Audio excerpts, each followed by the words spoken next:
শিক্ষা সংক্রান্ত গুরুত্বপূর্ণ আপডেট পেতে অবশ্যই চ্যানেলটিকে সাবস্ক্রাইব করুন, পাশে থাকা বেল আইকনটিতে অবশ্যই ক্লিক করুন।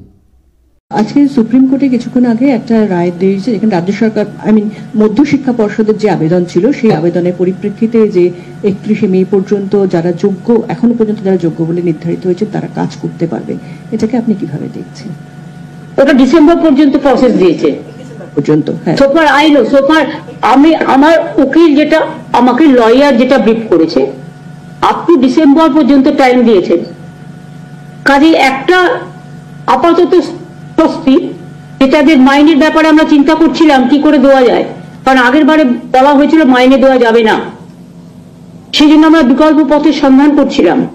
কাজে আমি কথা দিয়েছিলাম, আমি শুধু নই, আমাদের সবাই, আমাদের পরিবার, পশ্চিমবঙ্গ সরকার পরিবার, মানুষের পরিবার, যে আমরা দেখব যাতে ওদের কোনো অসুবিধে না হয়।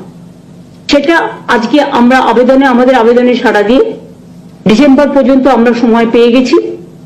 এবং তারপরেও দেখবেন, আমি অনেকে বলছেন 2026-এ যাবে, 2026-এ যাওয়ার প্রশ্নই নেই, এই বছরের মধ্যেই সব সমাধান হয়ে যাবে আশা করি, যদি আপনারা সবাই সাথে থাকেন।